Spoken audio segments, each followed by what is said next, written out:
just because an event is really well attended, you don't really know the cost. We paid like several $1,000s just for waste management. And then not even considering you need to set up all your PE licenses, your bar. The first time we applied, they just said no. Because apparently Sarimbun Scout Camp is in a residential zone. The restrictions in Singapore is just so crazy lah. Everything's more expensive.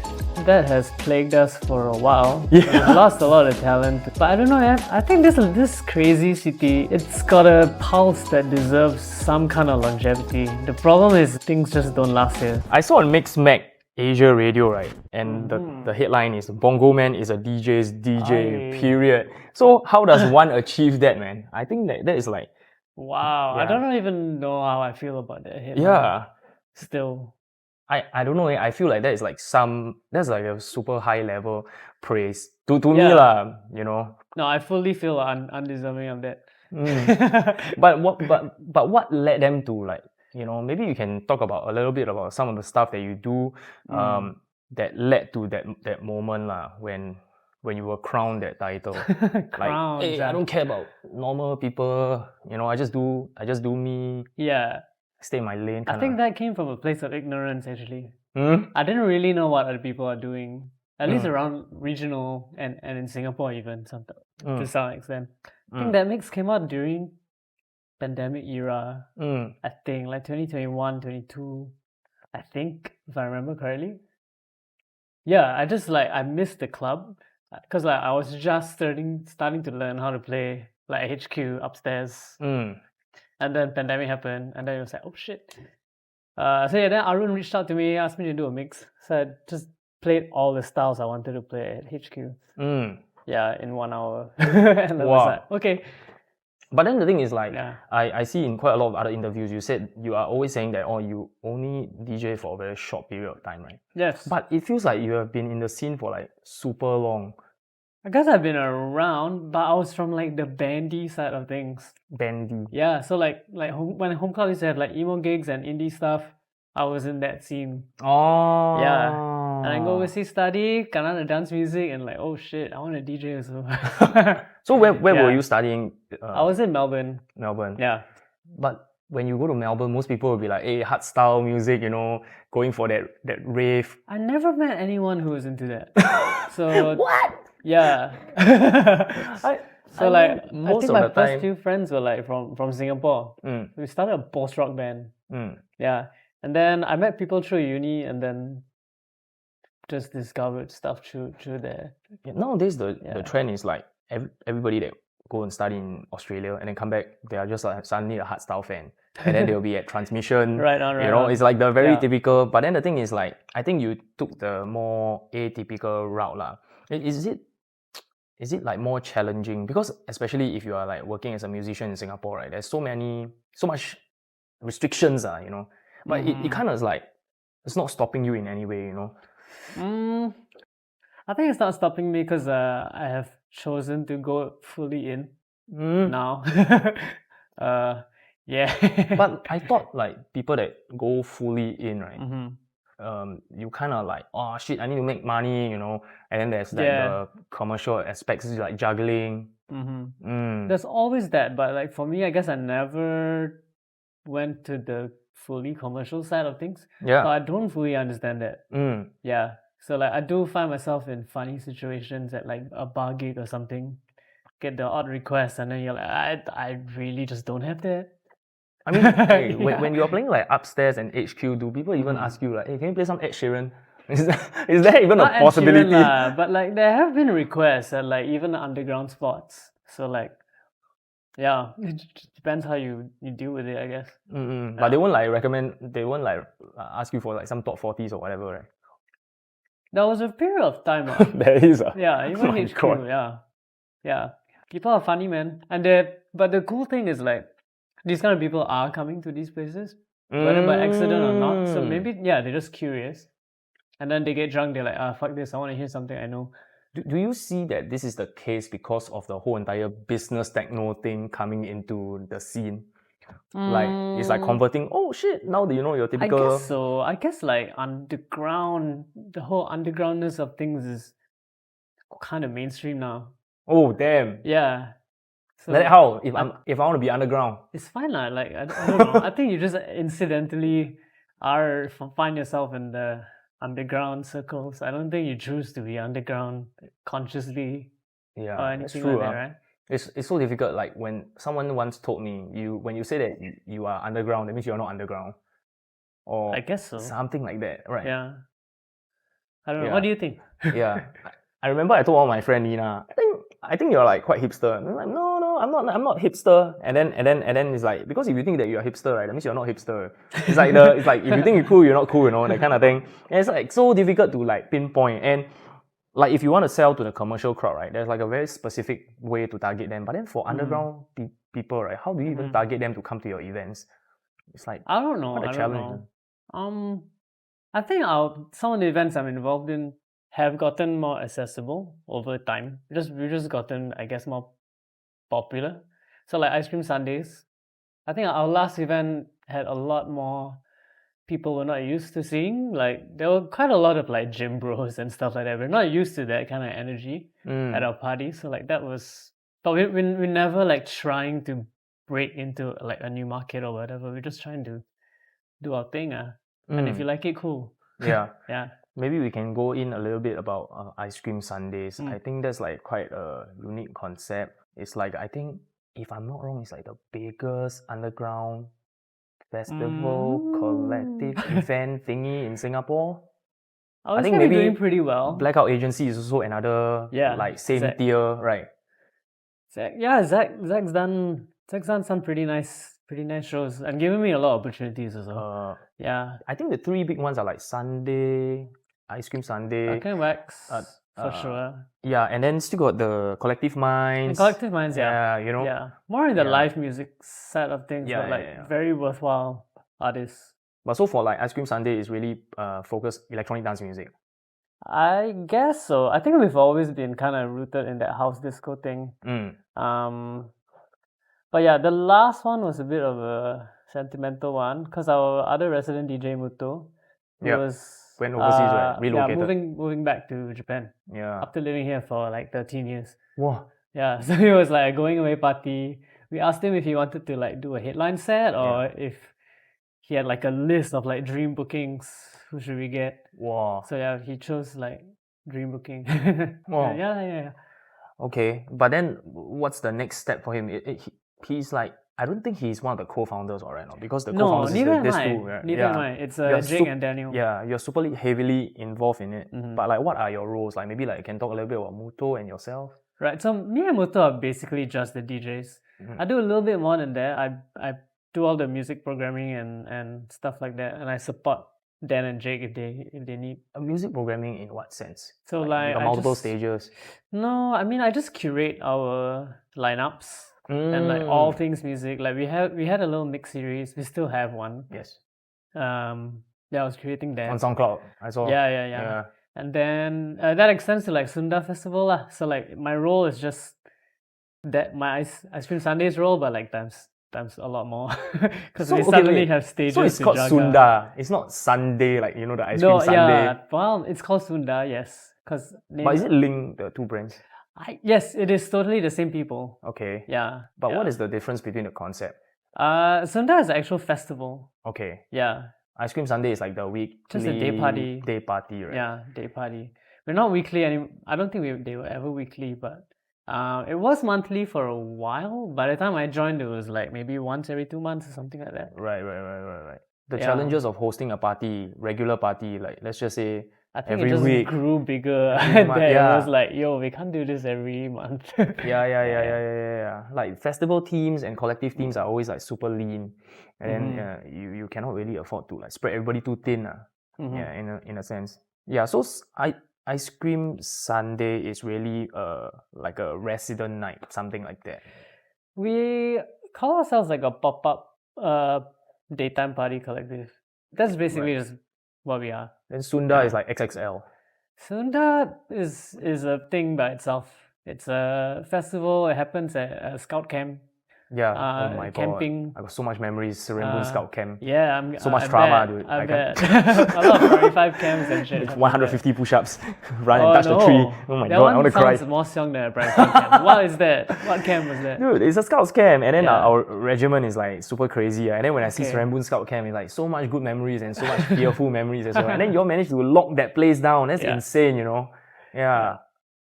I don't know how you guys did it, but to fill up that place takes like mad connections, man.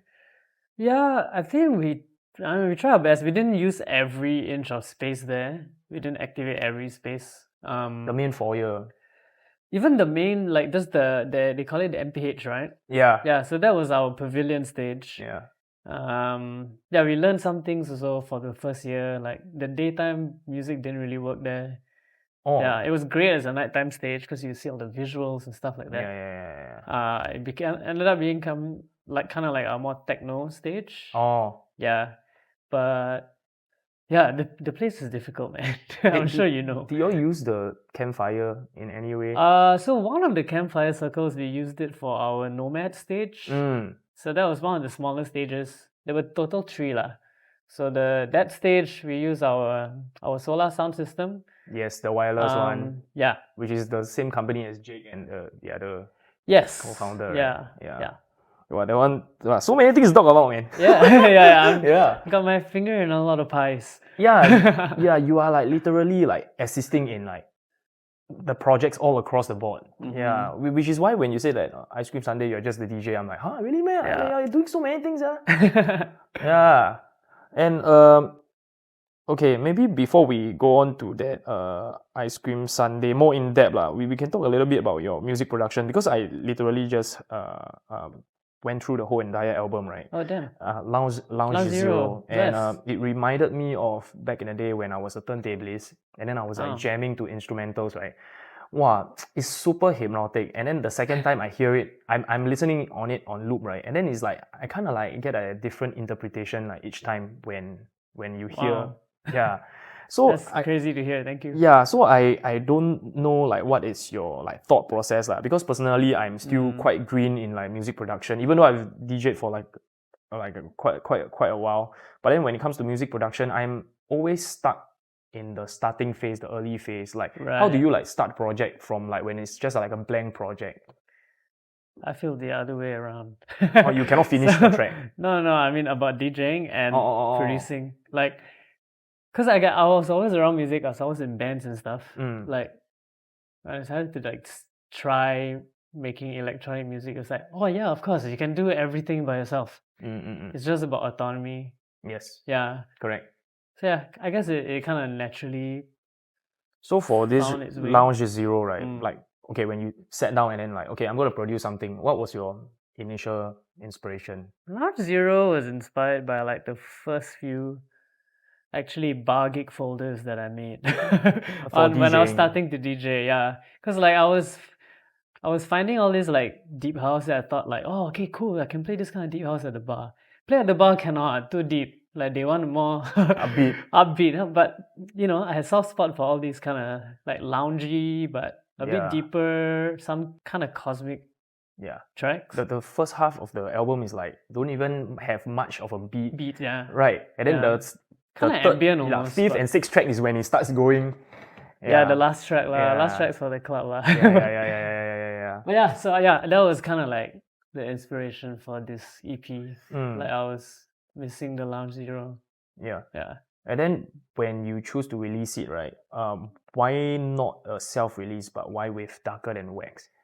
Is it because you're like supporting each other, or? I always thought releasing with a label just meant this is better because they have their network, they have their reach, and then it's a talking point when you go and travel and meet people and stuff like that. Like, oh yeah, I listened to your thing. Otherwise, they won't have heard of you.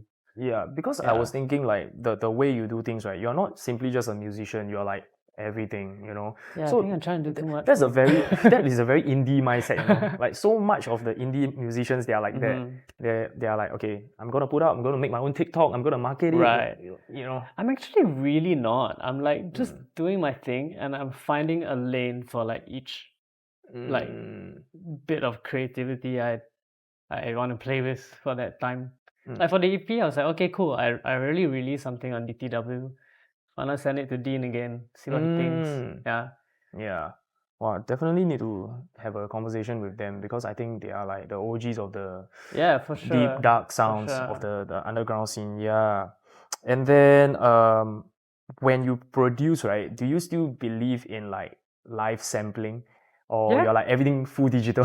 No, my Ableton is like a joke actually, how I use Ableton. Like it's really basic.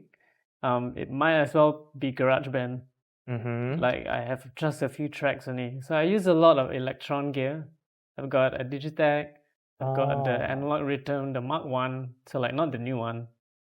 So you play it live, then you record? Yeah.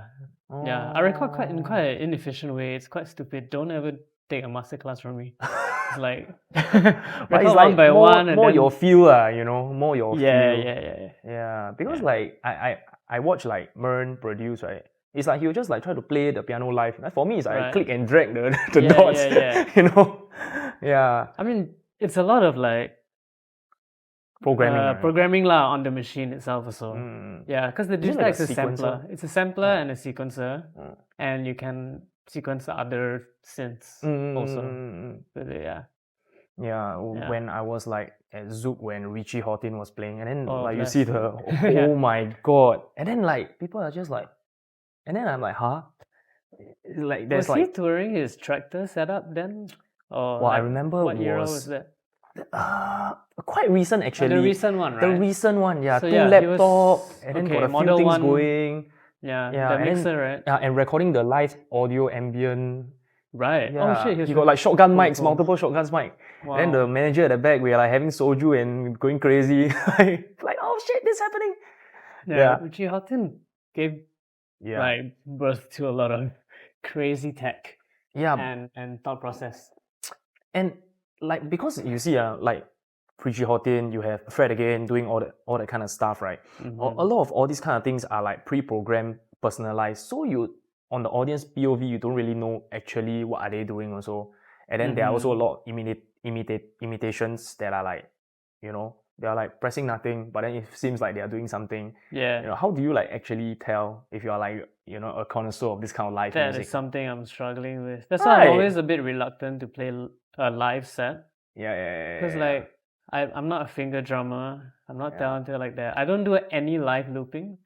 So I'm really just adjusting shit and arranging the track on the fly. But I'm not like viscerally playing something, you know, for you to see. So like, because the audience member, I just look like I'm adjusting things the whole time. It's like you. I mean, DJing lah. Yeah. I mean, even DJing, like it's so synonymous with like the crowd. Like they kind of understand what you're doing. Yeah. They can hear when something's off also, and then when you get it like locked in again, like yes.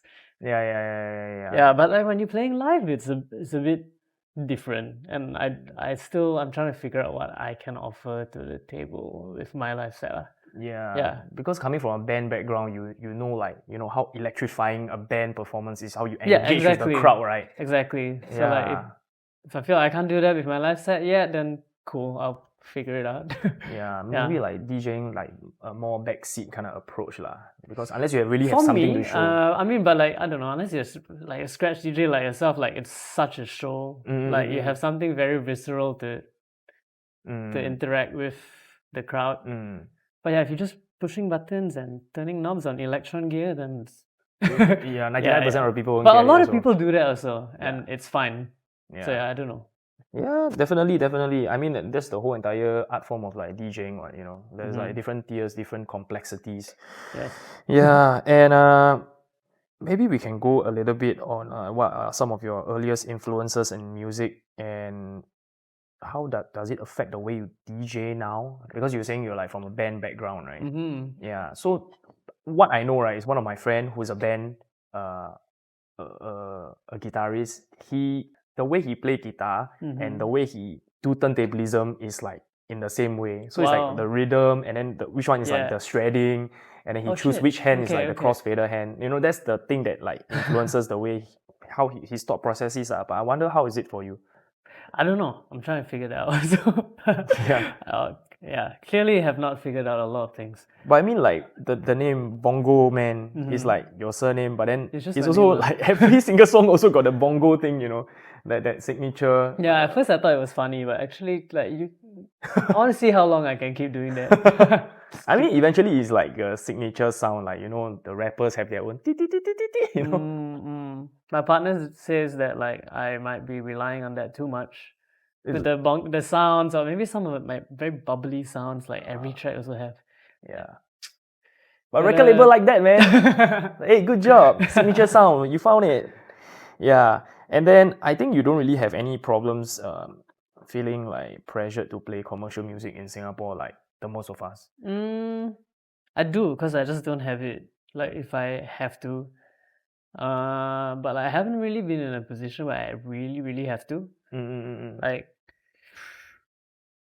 I don't know. Sometimes I play like the odd gig. Like this weekend, I'm playing for Swili's new opening, the new space in Clarke Quay. Yeah.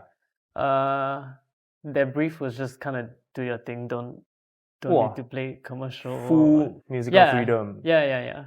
Do you feel? I mean, they were happy with what I did the last time, so it was cool. I just played kind of accessible house and a bit of UKG, and they kind of like that. So it's like, okay lah.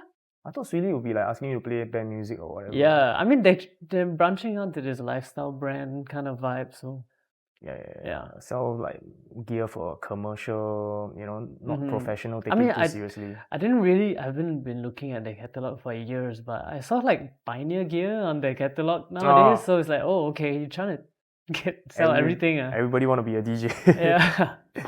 Yeah. And then you also have this thing called Super Enjoy. What? Yes, that is good fun. This one. Yeah. Is that a record? Yeah, record label, right? We just released the first release on in March earlier. Yeah. We got a couple more lined up for the rest of the year. But is that all like digital? Something you own? It's a fun passion project for now. But yeah, we'll just see how we grow with that.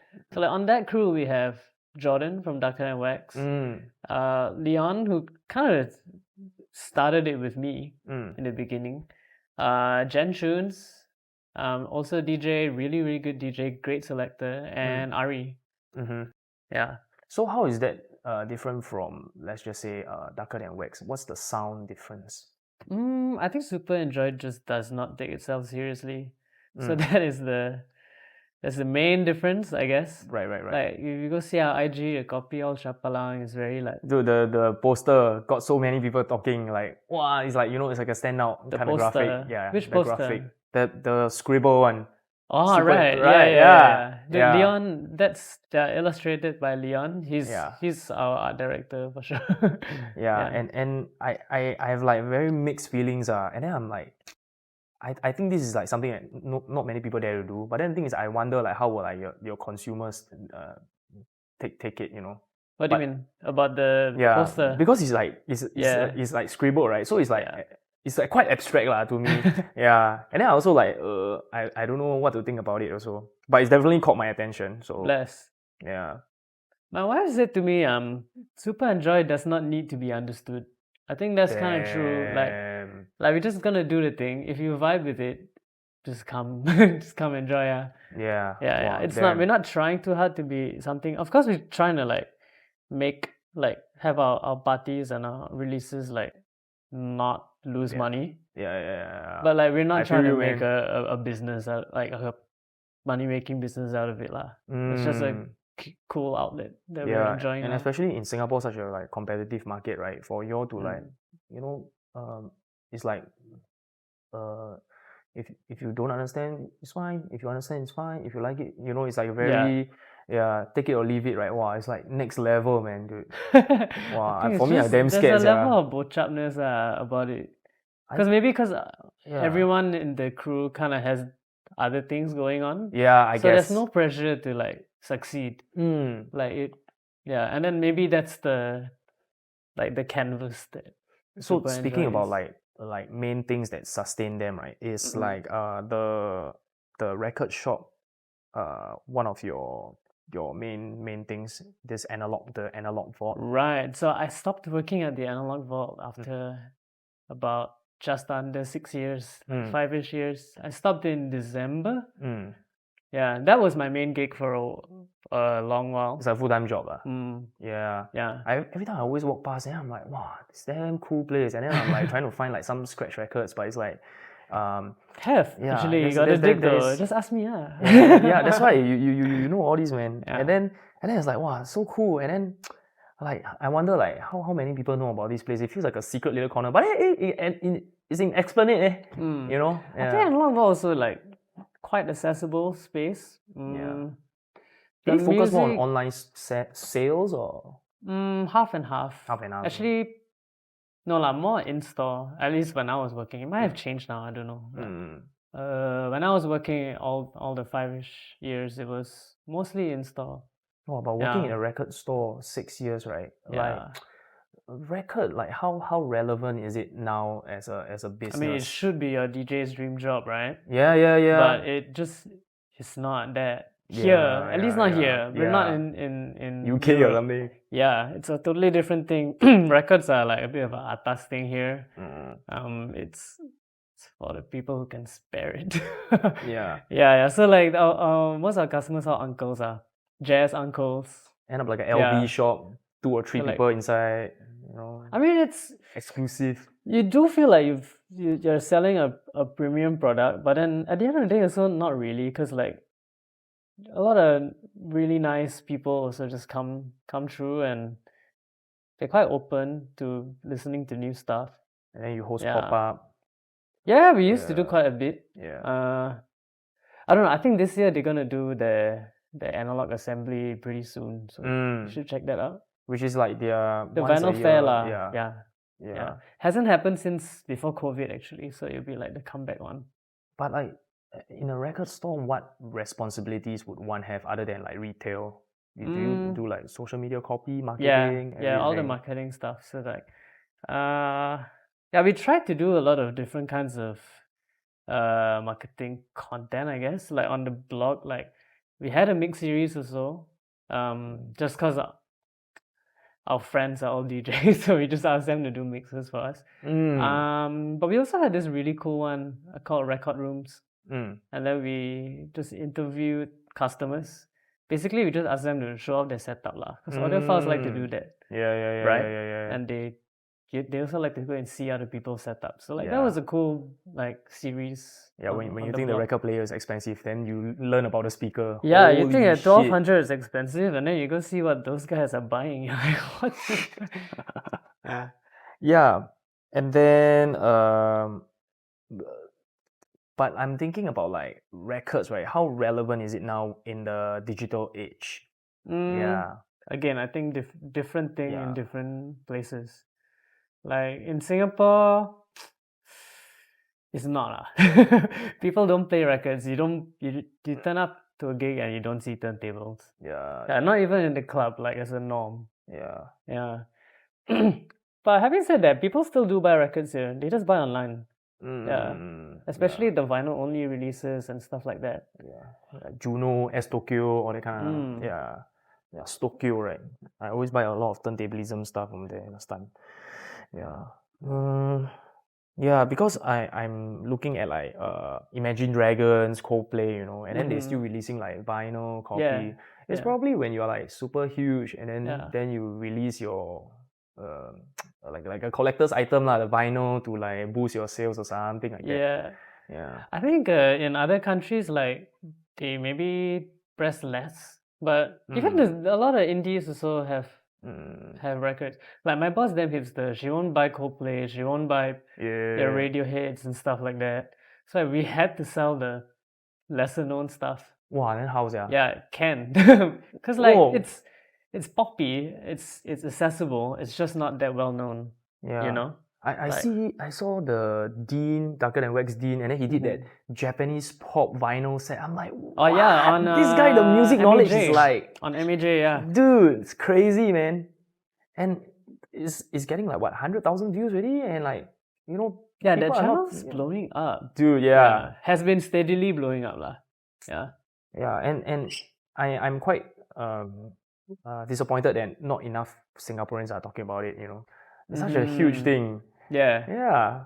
Like it's underground and it's like 100,000 views. Your mainstream people cannot even get 100,000 views. I mean, you talk about mainstream and underground being a totally different thing, but I feel like it's not really. Like, I feel like it's all just chaos, and then there's just some crossover. Yeah. I think it's different because in the commercial world, right, they are like, dude, Okay. you need to play this specific sound. So for us, it's like we see it very clearly. It's like this is the industry lane. Right. Industry is totally different. I'll give you that. But like in the cultural landscape of things, like I don't think your regular consumer or just audience gives a shit about what is mainstream or not. Like just if they're buying a record, they're like, oh, do I like this? It makes me feel. Yeah. So over here at Revelry, right, oftentimes I face this problem. It's like the underground people think that we are too mainstream. The mainstream people think that we are too underground because we are like the gray area people, right? We enjoy both and we want to like present the best of the both lah. And then we end up with this like recurring problem where the underground people think that we too mainstream people think that we too underground. But then the thing is, after Zouk, after I ended my employment at Zouk, I was like, for 2 years I was like a free agent. So I DJed mainly at like Tough Club, at Modular, at Iki, all the pop-up kind of stuff, do collaborations with the more considered underground kind of acts. Right. And then I felt like underground is not actually playing music that people don't know. Underground is like they give you the freedom to express yourself. Exactly. Yeah, and then when I start to head back to playing more commercial stuff now, then I just felt like, oh my god, it's such an uncomfortable feeling, and it's like the opposite of freedom lah. Okay. Yeah, and I guess it's like that's probably the reason why it's called commercial. Maybe it's because it's for commerce. That's why. Right. Okay. So good take. Yeah. Understand.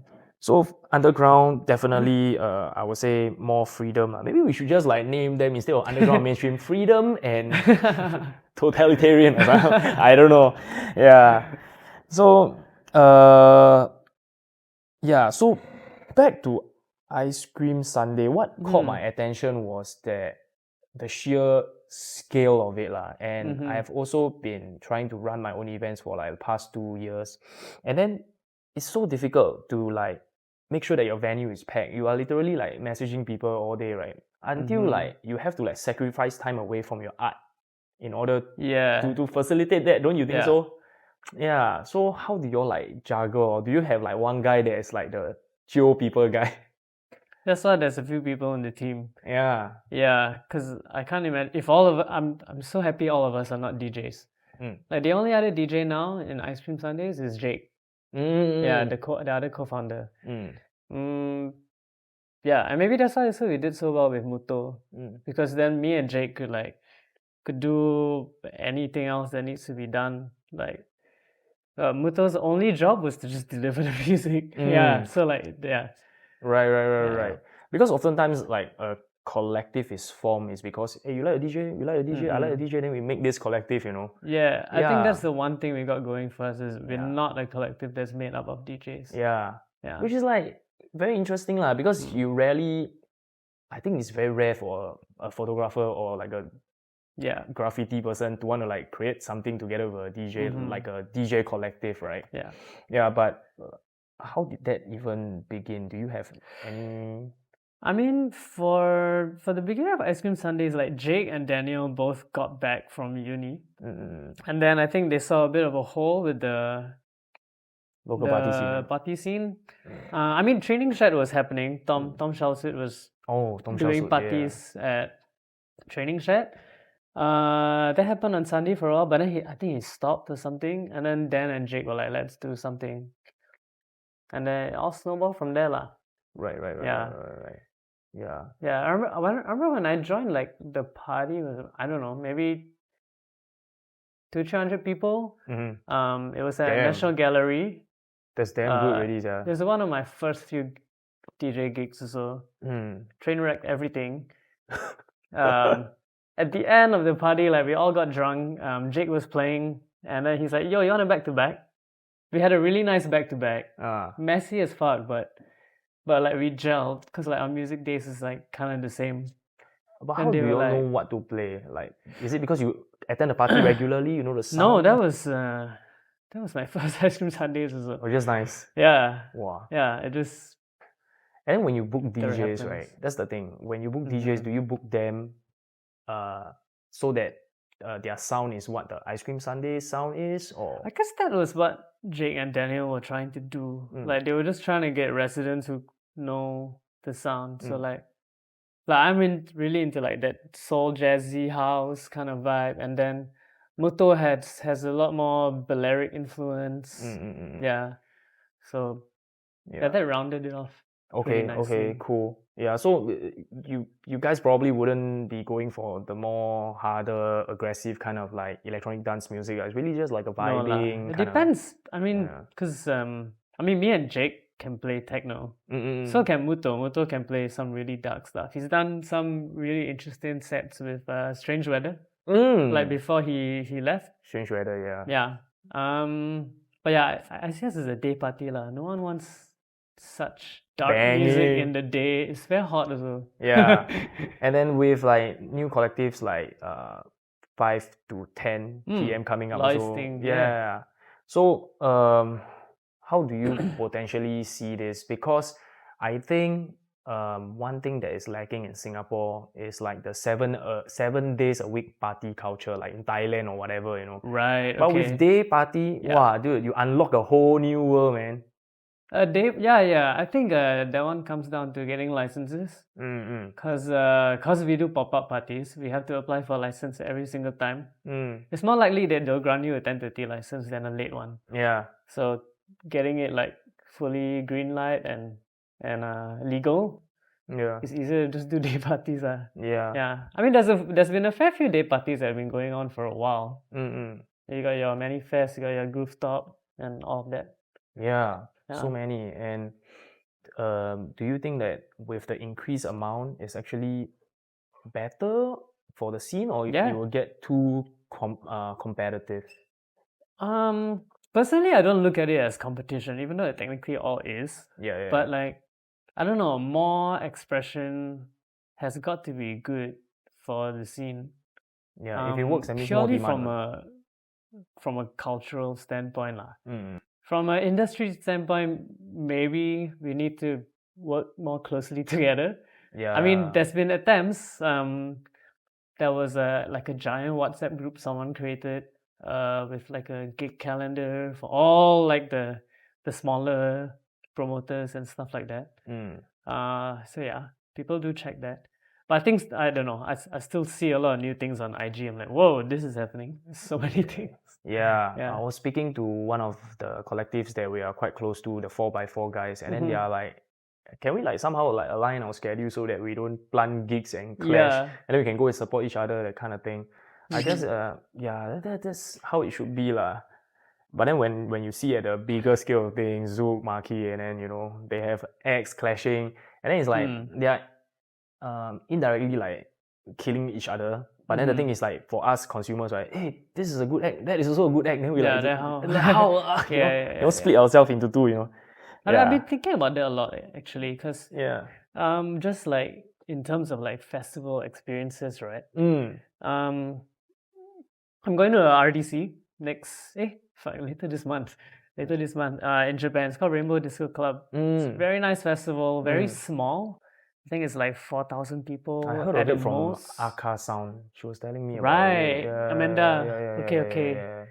Well, the thing I like about it is one stage, so there's no clashes. And then there's also a late night stage, and then it ends early. It ends at like 2 a.m. Is that the one that was like band DJ, something like that? I think they used to have some bands Yeah. at the other stage, but it's mostly DJs. Yeah, some live electronic kind of vibes, but mostly DJs. It's like that versus like your Wonderfruit with like 200 stages. Not 200 lah, probably more like 60 stages. What, 60 stages? I don't know. Why have so many? Maybe less. I'm exaggerate. I cannot even. Okay.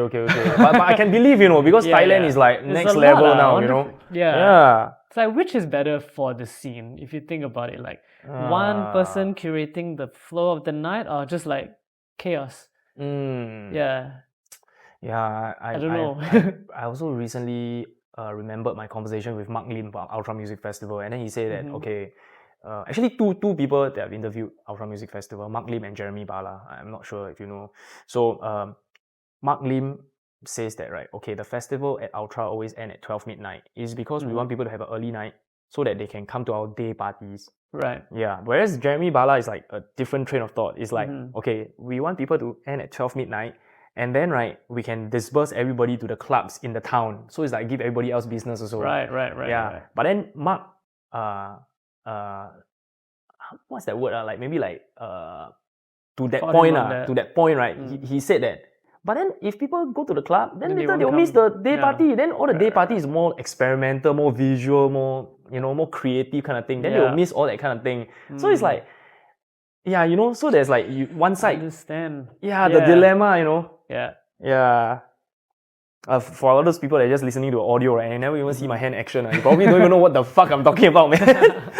Yeah, but you see the dilemma, right? It's always difficult. Like, even at like minor scale, like mad. But at our own Sunda festival also, like, we have programming going on till 4 a.m. And then the morning stuff is just not going to be well attended.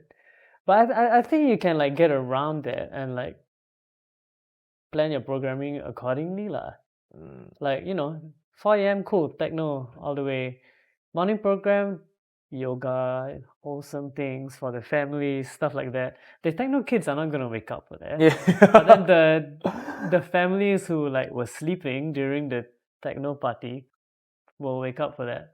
Yeah. So yeah. I have a friend, his name is Joshua Dylan. He works at Absolute Cycle. He wakes up early and he like hard techno. So how? He will go all the way. You stay up lah, bro. Maybe you send him an invite. Yeah, he represents both camp, both camp. Yeah. And yeah lah, so that's the key is to really like maybe visualize your night as like multiple age group or database, or then you can target different groups of people and then fill up the whole entire day lah. Yeah, and then one stage is really enough problem. Then you have 60 stages. Oh yeah. Yeah. Yeah, that's your wonder fruit lah. Yeah. But then once you go into doing that, then you just own self gotta remember to sleep Oh yeah. As an organizer, like shit.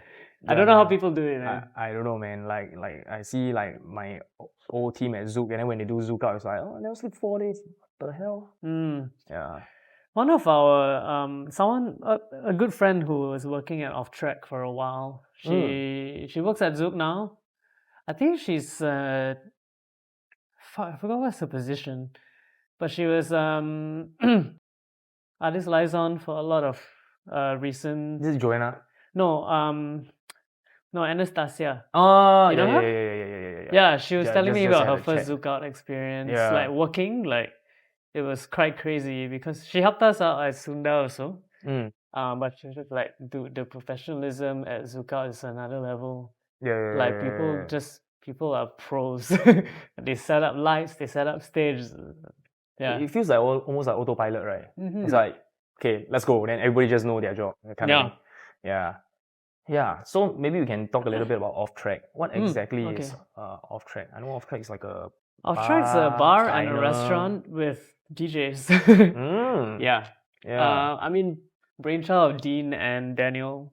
Yeah, and I think that you all treat your music like super seriously. Unlike most restaurants, restaurants like maybe they promote their food first, right? Yeah. This one's they promote the vibe first. I mean, it's always the three main things. I mean, I guess that's the three pillars lah: drinks, food, music. Yeah. I think all three are equally as important. Definitely people come for the food only, don't give a shit about music. Definitely people come for the music and not for and then people just come for the drinks as well. So like then they get introduced to everything lah. Yeah. I come for the drink, but they got DJ, Yeah, it's a unique space in that way lah. Yeah. And then they do like bartender guest shift, all that kind of thing. Yeah, that guest shift circuit is new to me. Yeah. I didn't know about the whole world of the 50 best bars and all that stuff. I had no idea. So our DJ Mac, it's like, it's the same thing actually. It's like touring DJs, touring bartenders, same. You back to back with the bartender. Yeah. So I've traveled with our bartenders, like a little bit, like, oh, this is how they do. It's the same, like. It's quite crazy how parallel the world is. Correct. Really like broaden your horizon. And then for Offtrack, I guess you're also involved, not just DJing also. Yeah. So Dean gave me the role of music director there. Basically, I just book all the DJs. Do a bit of marketing as well, and make all the playlisting lah. Yeah. Then all the social media posts. Yeah. Also, it's not all me though. We have a bit of a marketing team. So I don't know how to do graphic design. That one is Daryl knows. And then like animation, so I don't do. So we have another guy for that. I just write. I write. Okay. And yeah, I'm very curious about this. So like when you have, because as an active restaurant, bar, diner, and also like online entity, right? You all need to do regular content. So how do you all like schedule this thing? Do you have like Excel sheets that we use this calendar app called Airtable. Okay. It's like the competition with I use Notion or something. It's like Notion lah. I use Airtable, man. But the cool thing is everyone can access it. So like, so then you have the calendar, basically it's like... then you just add. So you add your part, which is the caption, then Daryl will add his visual. Okay, yeah. Very important, like everybody must know how to use lah, then you can synchronize. I like our team though. Our team's so dope. It's quite crazy how fast Daryl is. And he's so good. He's like, visual hierarchy is just like fucking tight. Like all the information that needs to jump out is there, like, wow, damn. Yeah, very fast worker. It's crazy. Like from the beginning of the podcast to now, it's like I can't even count how many things you are doing. You got like the same amount of time as us, or you got like more time than us. Yeah, I need to sleep, bro. But okay, so now you're like, okay, no longer part of like Analogue Vault. So okay, one last thing already, and then you are like, your main thing is now the Offtrack lah. Yeah.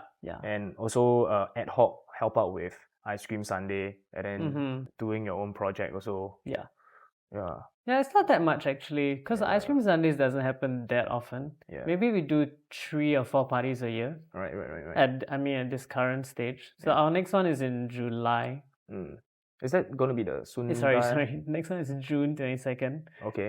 It's a collab with Duckling Wax. Yeah. And then Sunda Festival is happening next year, the main festival. But we're going to do a one-day event in October. So yeah, there's a bit of space there. And then Offtrack is kind of like I can work anywhere for Offtrack. We do have meetings like maybe once every fortnight. And I'm there too much lah. I just go down and hear my friends play and just end up having 5 beers instead of 1. Like it's too easy to do that. I think that's damn dope if you like build something right that is like commercially viable, and at the same time you don't hate it. You love what you put out, right? That's like the best. It's good because we've created a place that we want to hang out. That you are proud enough to show your friends like, hey, this is where I work at, this is what I created, and then everybody can hang out. And it's dope. Whether they need to or whether they don't need to, wow, perfect. Super homie. I can't wait, man, to like go there once. I always like walk past there because I was like, I'm always filming, right? And then sometimes I'll be there, hey, it's like Offtrack, but it's closed. No. Come by lah. Hit me up next time. Yeah, of course. Yeah, I can't wait to try the food also. I'm like going through the website and all that kind of shit. Garlic meats. Is there like takeaway or not? I guess. Are you on Grab? No, we are not. Dude, can you imagine you're on Grab? Yeah, I think our chef will scold the first person to say that lah. Too much work. Yeah, and so by having so much in your plate and your repertoire, you have done so many things, you have experienced so many things, right? What is like the single moment that you are the most proud of, or is like the most memorable? I think that changes a lot. Like obviously after Sunda last year, I was super proud of being a small part of that. But yeah, having said that also, we lost money and we had a hell of a lot of things to learn. So wow, that's damn ballsy to yeah, we to, lost money. yeah, Yeah. to say that, because No, actually, we want people to know that we lost money. oh We don't want people to just think that like we're like, yeah, to like support the cause. Yeah, like we got to grow this together. I feel like a festival is Damn. got to be a collective effort from everyone involved, from sponsors to artists to even punters. Yeah. So do you yeah. So it reminds me, man, of the time when I was like doing an interview with Lincoln Cheng. Yeah. I saw he did. And then the first one is like, so when you started Zouk, what was the challenge? He said, I lost money for 3 years. I'm like, what? It's like so candid, about like the wins and the losses. And I think especially in the Asian culture, it's not a very typical thing for us to do, right? We're like, oh, we got pride. We must open bottle and show people. yeah. And yeah, I think there's definitely value in letting people know that you how you did. Yeah. And then if people, want to get involved, then like there's proper context to it.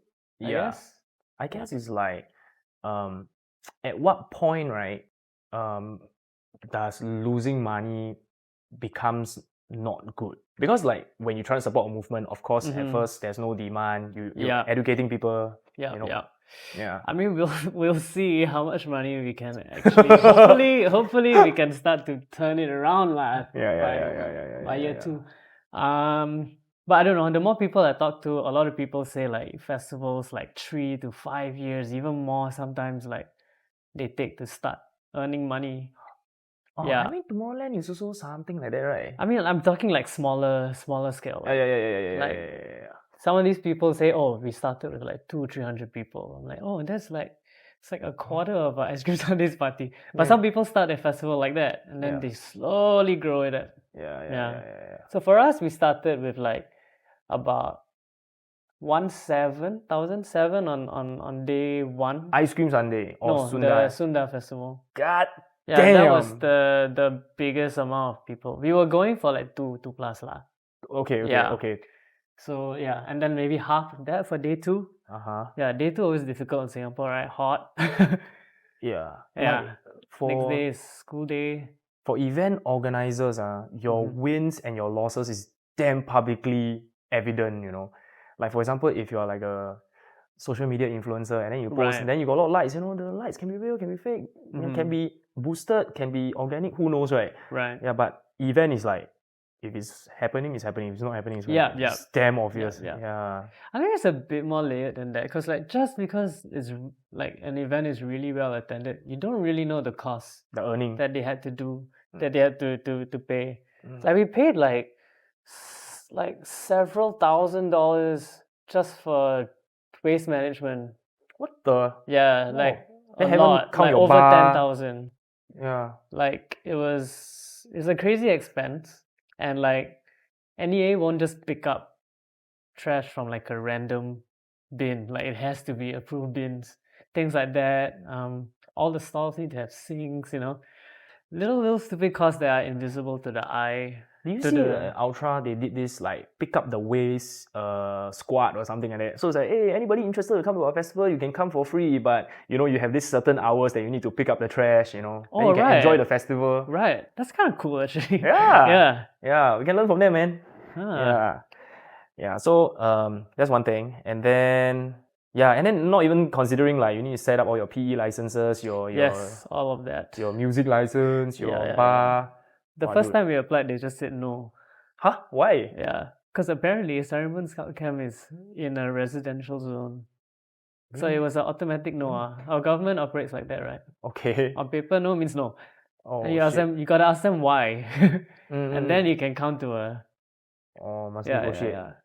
Wow, damn. Wow, so super not easy, man. And then still at the end of the day, still need to suffer the wrath of losses. Wow. Yeah. If you are not passionate, most people would have given up. Maybe you're just a bit crazy lah. Yeah, dude. I'm really rooting for you, because it's like, wow, it's such a huge movement. And if this is overseas, you're probably making a lot of money already. But the restrictions in Singapore is just so crazy lah. Everything is more expensive. Yeah. Yeah. So our friend Felix that lent us this studio, right? He has a music festival.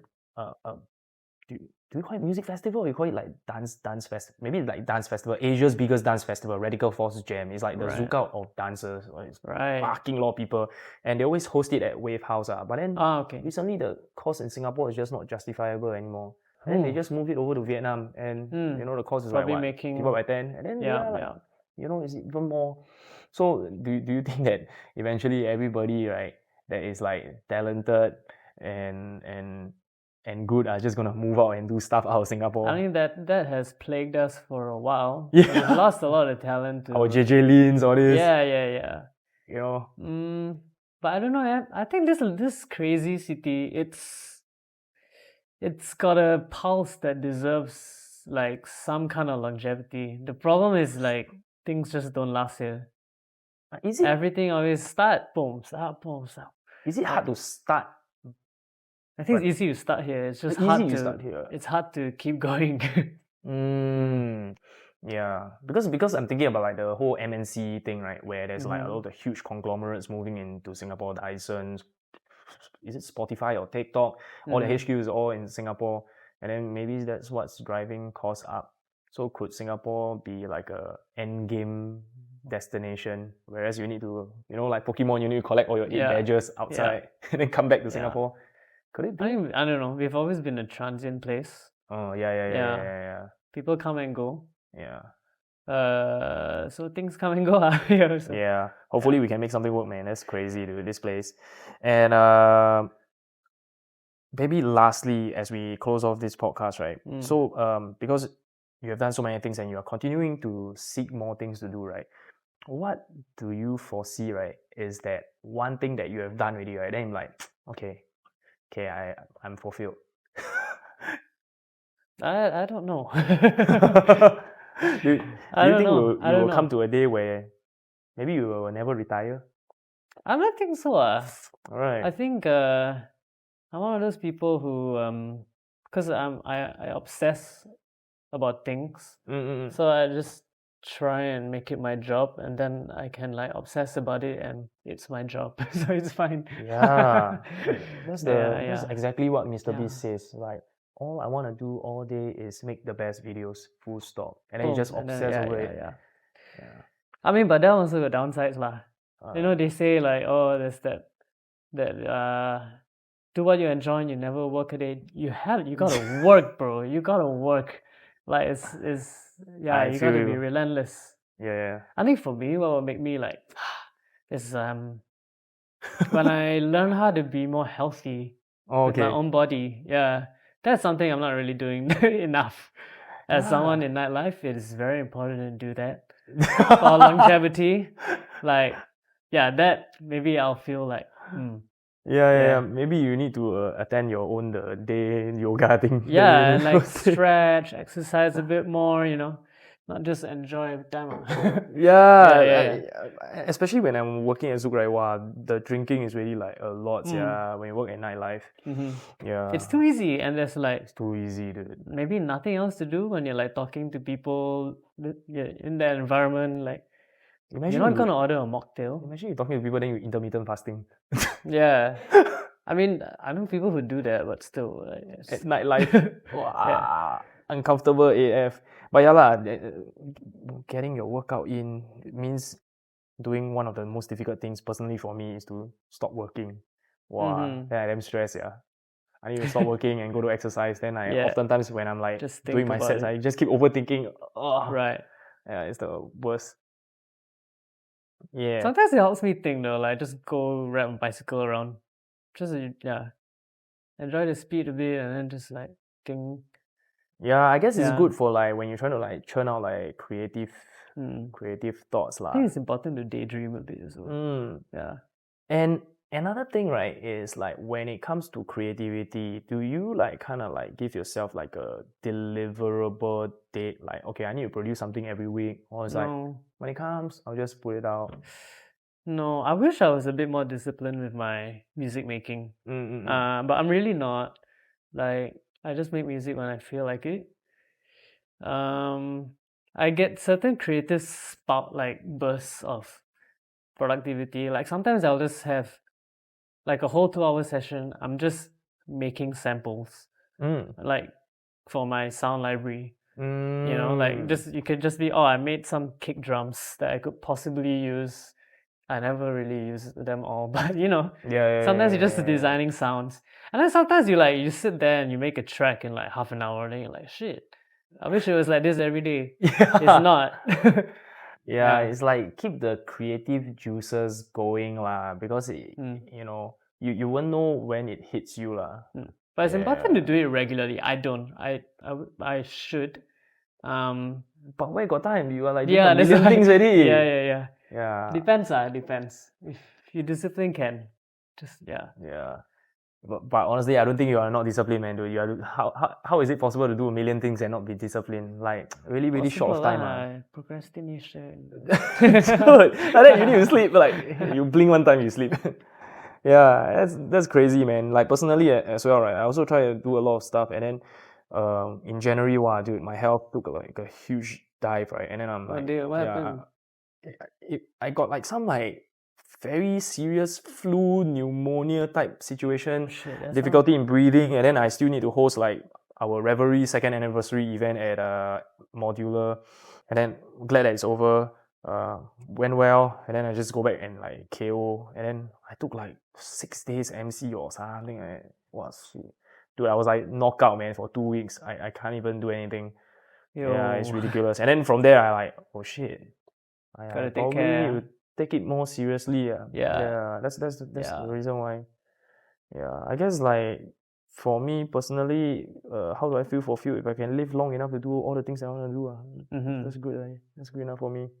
You know, if you want to like zone in on the health thing, maybe good to like get the older cats on this podcast, like your Ramesh and your Dean and your Brendan Pease. Oh yeah. Because Ramesh had a huge scare last year. Oh, what happened? His heart basically stopped. Whoa! Then did he like pass out or something? He was in coma for a while. Wow. He's back. He's back now. He's back at CLV playing. He's playing at Offtrack. He played at HQ with Dean a couple months ago, I think. Yeah, he's fully back, but like I think that gen of DJs will have a lot of useful things to say to people like us and younger about health. Yeah, definitely. And like hearing also, man. God damn, Dean is deaf. Really? No, he's not deaf, but like, God, when I DJ the monitor with him, speakers, his monitor damn loud. Like I borrow a headphone. Whoa, like, you know. Yeah. I have the same experience when I'm like DJing with like the DJs in their 40s or 50s. Yeah, and then I keep reminding myself, hey, I need to like wear earplugs, but then I don't. Then end up probably I'll be like them one day. Have you found earplugs that you like? Not yet, but like I think a lot of people recommending the custom. Mode. Yeah. Do you? I still haven't. My friend gifted me the loop ones.